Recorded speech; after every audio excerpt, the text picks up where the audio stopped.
Rise and spread of Islam throughout the Muslim civilization.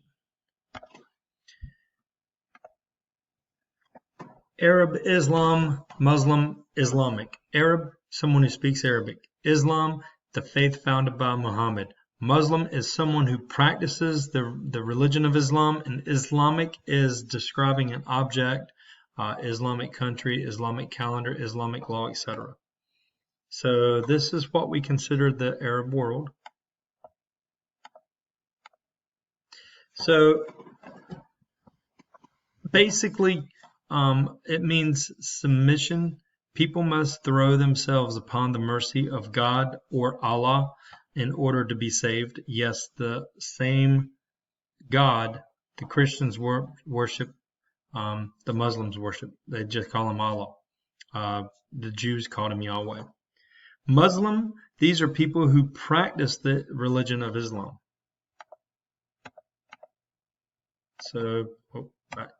So before Muhammad, you have the Bedouin tribes. They worshipped a lot of gods consistently at war. Mecca was a popular place because of the Kaaba, which it housed I think 360 gods were housed in this Kaaba. And so it makes it the center of religion and trade even before the Muslim faith.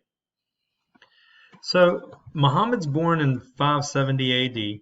He's born on the Arabian Peninsula. And as you see, he's a merchant. He marries. He got married, had a daughter. He was a caravan manager. Actually, he married his wife. I believe he was 25 and she was 40. He encountered many different cultures. As a prophet, he got messages from Allah. Allah is the one and only and all-powerful God, is monotheism. He practiced monotheism. As a religious leader, he organized a military, created law, Sharia law or Islamic law. With followers, followers, the faith was named Islam, and Muslims were those who followed Islam. So, guys, Muhammad has a very interesting story as well. But a lot of that stuff Christians and Jewish people agree with as well.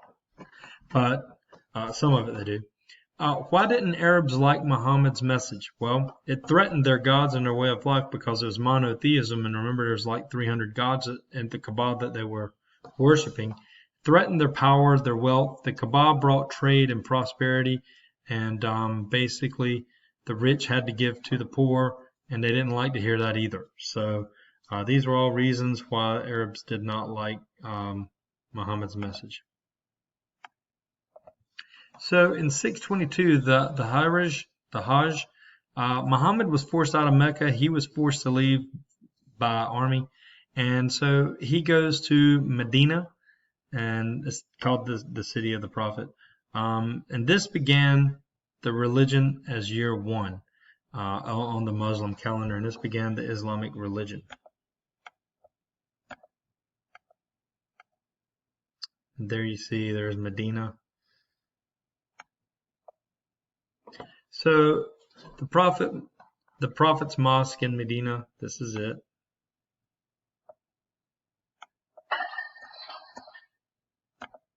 Oh, right. So in 630, Muhammad returns to Mecca, and he captures he returns to Mecca and he captures the city of Mecca with his army, and he dies in 632 AD. So as you see, the Kaaba before Muhammad is black stone, worshipped along with many other pagan gods. After Muhammad is rededicated to the God Allah, one mosque, the Muslim house of worship, and the site of the Hajj. And here's inside the Kaaba, and here's the Kaaba itself. So why does Islam spread? Social justice message, non-violence and equality, strength of Muhammad's forces. It's a new power in Arabia, and the people converted to Islam, and it's a promise of of a better afterlife.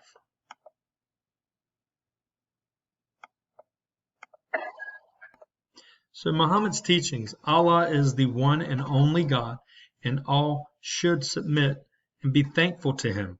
Guys, Christians, Jews, and Muslims all agree with that, because Allah is God and Yahweh.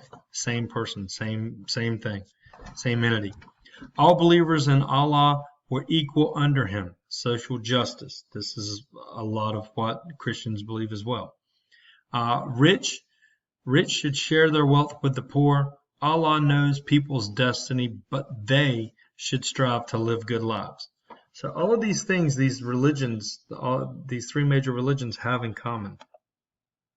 A lot of similarities with it.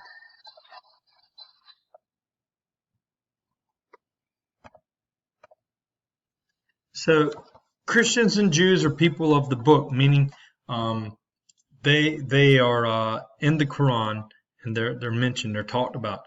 And Muslims are required to treat them with tolerance. Now, with this being said, basically with the three major religions, you can remember kind of the Jewish people, they don't believe that there has been a first coming of they don't believe that the first coming of Christ has happened yet.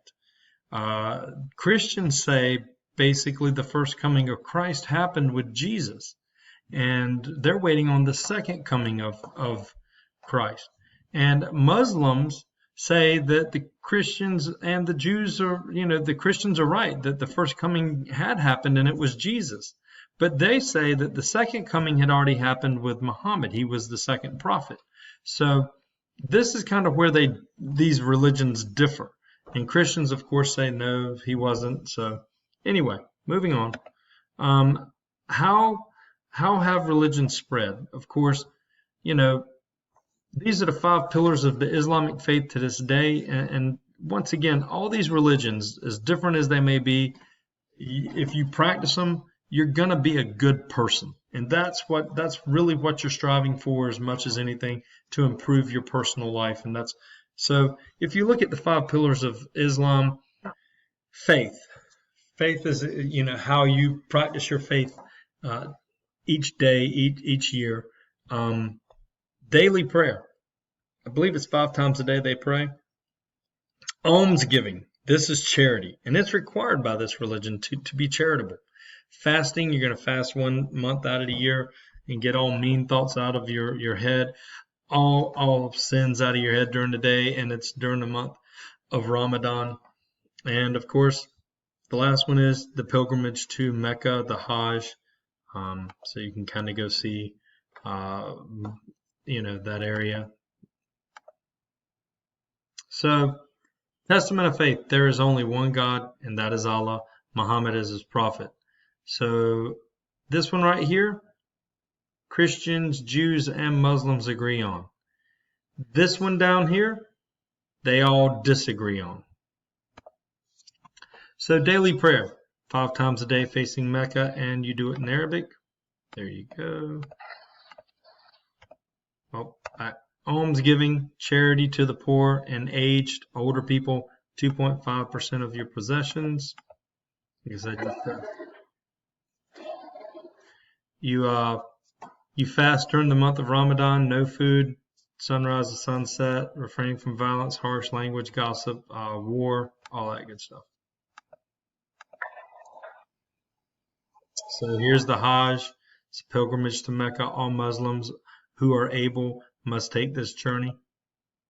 And I used to go through the different parts of it, but there's different parts of the Hajj, and they all have religious meaning and meaning behind Muhammad's journey.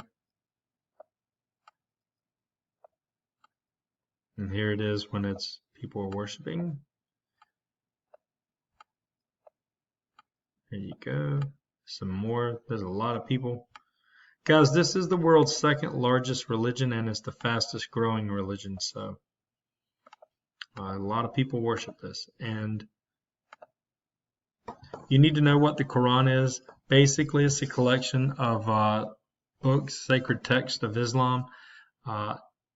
The 5 pillars of Islam, 5 basic acts worship of all Muslims are expected to follow. The Sunnah is traditional records of Muhammad's behaviors and teaching.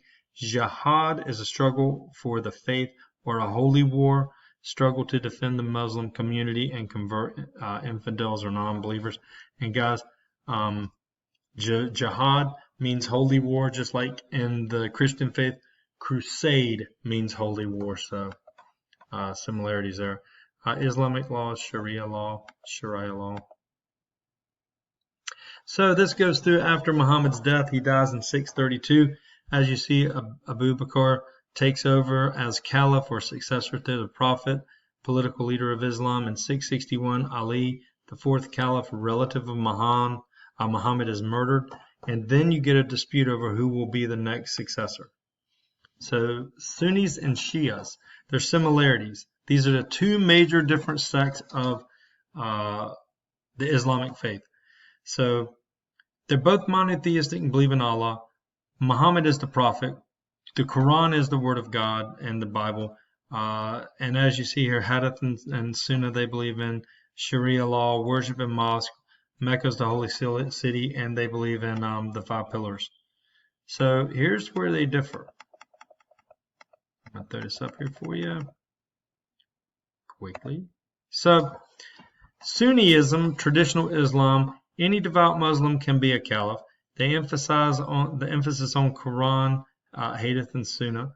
The scholars interpret the Quran. They don't recognize imams or ayatollahs. There's no clergymen. There's no leaders. 85 to 90% of Islam is Sunniism. Shiaism, Ali's party, the caliph must be a direct descendant of Muhammad. They believe that Muhammad chose the first I am Ali, and I am the leader interprets the Quran and Hadith. Ayatollahs issue decrees on Islamic law, and this makes up about 10 to 15% of the Islamic faith. In Iraq, the majority of the population is Shia, and Saddam Hussein was a Sunni. So these 2 sects tend to be hostile toward one another, and it could be deadly. Oftentimes it has been. So which differences between Sunnis and Shias do you believe is the most significant, and why? Think about that one, and see what you come up with here. So here's some more pictures.